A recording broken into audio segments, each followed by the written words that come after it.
Hey guys, Dave Anderson here, Helicool's Helipad. Well, if you've been watching the channel, you'll notice that I got that one all leveled and squared with the connex that you are actually sitting upon. And I kind of figured out through the deciphering of the engineering plans that it is not a 45-foot inside dimension span. I'm sorry. I figured out that the inside dimension span is not 40 feet, like I was told. By looking at the plans and deciphering them, it's actually 37 and 1/2 inch. Now, is that anywhere in the plans at all? No, you have to do some arithmetic and math and whatnot and see this plan and go, okay, it's this much, and then go to another couple of sheets and then subtract. And finally, you come up with the correct number. So I moved all that. It took me over a week to move all that, including the electrical, as you saw in the video if you're following the channel. I ran into another issue. And this time, Toro, I'm going to call you out by name, because you know what? The engineers that work for me, they would never do this kind of garbage. This is flat out hogwash. An unsatisfactory, and you have an unsatisfactory client right now. I'm sure that once I get this all figured out and this kind of mess situated, everything will be fine. However, these little mistakes really cause frustration on the client's part. So look at your engineering prints very carefully, decipher where everything is supposed to go, and don't trust these engineering prints at all. Like I said, 37 and 1/2 inches is the exact dimension in between these two connexes, inside to inside wall. But I'm going to show you that it is actually needed to be a minimum of 2 more inches, if not a minimum of 4 more inches closer, which means I'm going to have to take that back down, move it 4 inches, 2 or 4, my choice, 2 or 4 inches closer. Now I'm going to show you why. So here we have the engineering prints of the A bracket, and it is 5 3/8 inches from the end and 6.5 inches from the side. Okay. Now, if you measure 6.5 inches from the side, you get to right here.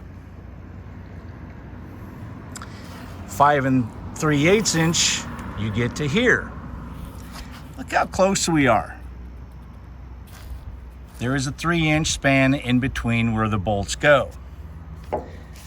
This will not fit in here.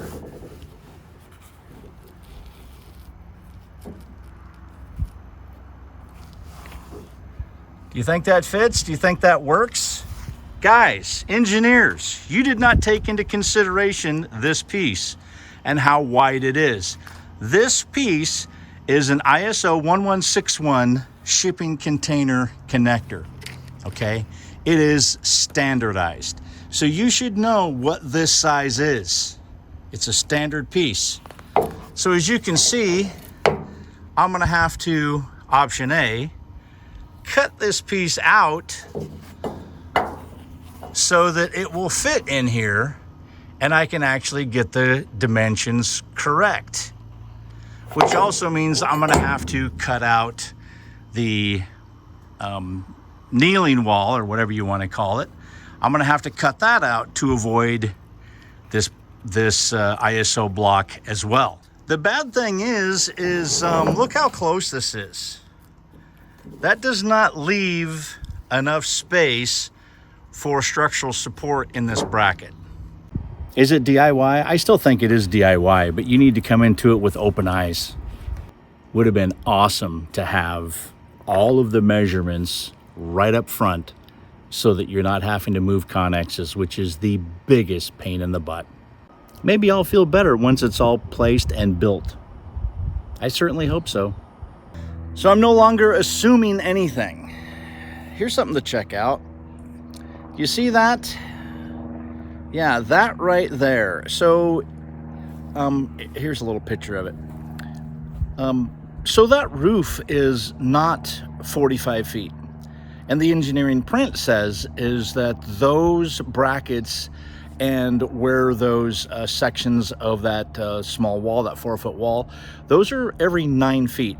So every 9 feet there must be one of those brackets, and it goes clear to the end, which that is about 3 inches short, almost 4 inches, well, about 3.5 inches short of 45 feet. So the engineering prints of that one model where it shows it that it needs to be, what is it, 5 3/4, I'll put the print right here. You can't trust those at all to go onto a Connex. It's almost like it is not engineered for a Connex. It doesn't have the right dimensions. It just simply will not work for a Connex. My humble opinion, but the math and the measurements make it impossible. Here's something else I want to show you. Every Connex has these ribs. And you would think that if there was a bracket going to be mounted to here, that it would either be most likely in this valley, especially if it's 5 3/4 inch in or whatever it's supposed to be, that it would be in this valley, not on this ridge, and certainly not on one or the other. So every 9 feet, this just happens to be the 27-foot mark.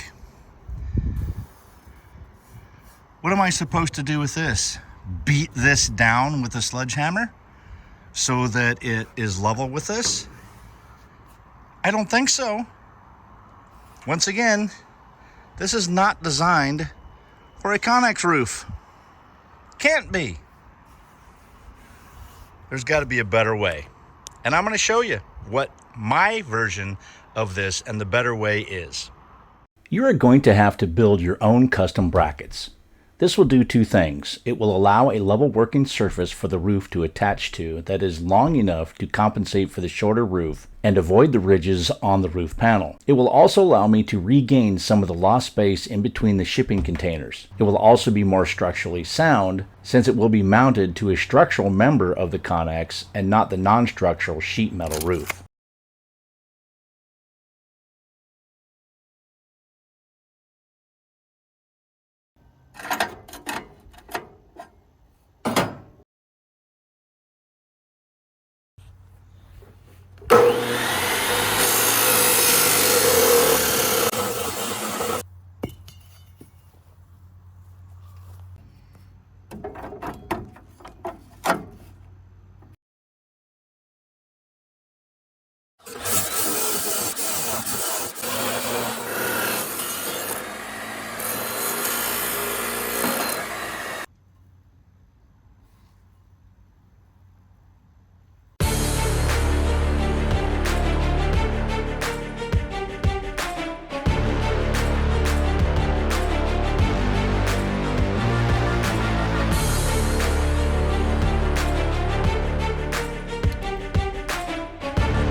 That's about 1/8 of an inch, maybe just slightly more.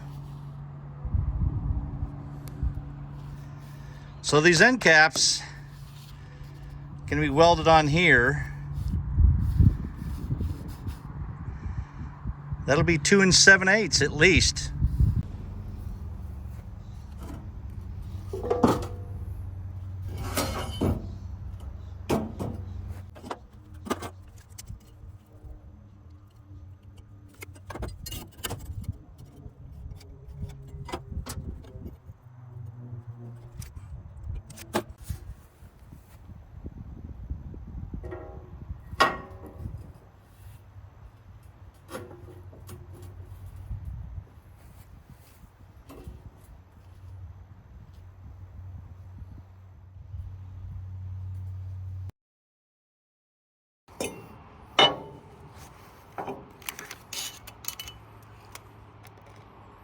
5 1/4. Right on the money.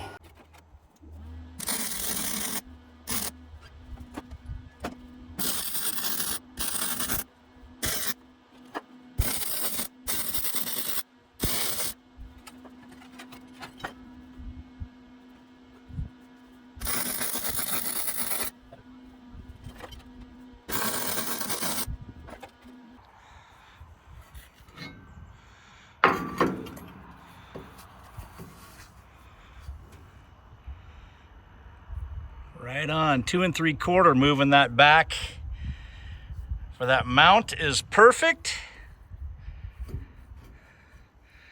Looks good.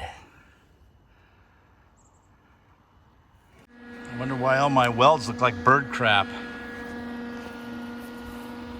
Oh, well that would do it. No gas!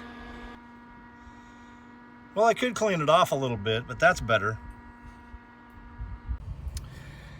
All right, so you need 2 of these. This is a 2x3 thick wall.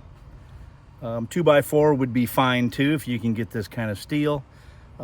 This is 2 7/8 to this distance here. And you can close this end up to provide extra support, because this is going to be cantilevered out over the edge. You need to put these, like I said, 2 of these. These are the end pieces. And your Connex, at least mine, even at those ISO blocks, they are at least 1 inch short. So for instance, mine's a 45 footer. So it is exactly 44 feet and 11 inches. So check your engineering prints. You might have to cantilever these out just a little bit more so that you can put your bracket, this guy, line it up so that you can get that full 45 feet. Or in your case, if you're doing a 40 footer, that full 40 feet. These big mamma jammas, you need 4 of these per Connex. So there are 6, on mine anyway, there are 6 beams that cross over, 6 rafters, if you will. So I need 4 of these and 2 of the end pieces, make 6.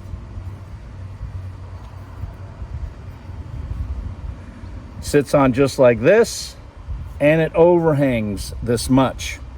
What is the value of doing this? Well, now that's a good question. The value is that I'm able to widen the amount of space I have in between the connexes, because now the beam, 38 feet, right? And if I can cantilever it off about, what is it, 5 1/4 inches? 5 1/4 times 2 is 10 1/2. So I actually get 38 10 1/2. Interior dimension, that's wall to wall of these 2 connexes. So that is a big benefit for me. And I also have a level platform that I can put all of these brackets on so that they're all level and at the same spacing, the decent spacing that I need, that 9 feet in between.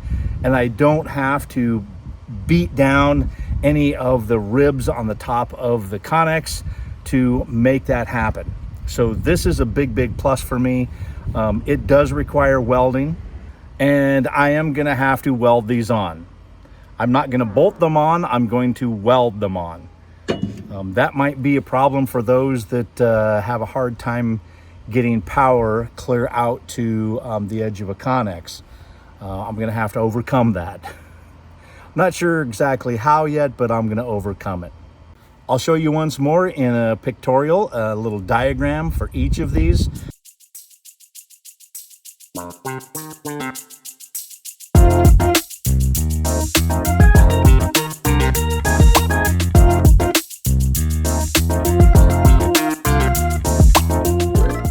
And you know what, these end pieces, these small ones, okay, it's sitting there like this, right?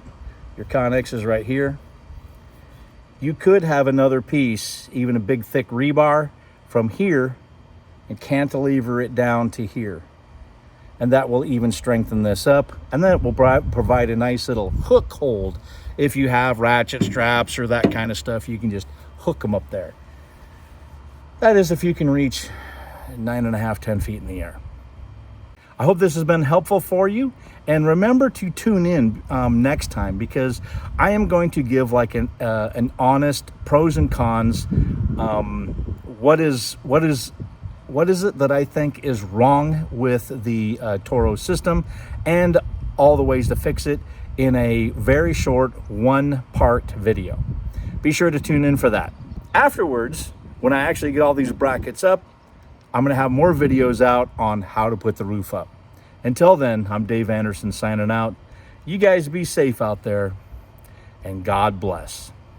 By the way, just remember, this is a way of doing it, not the way.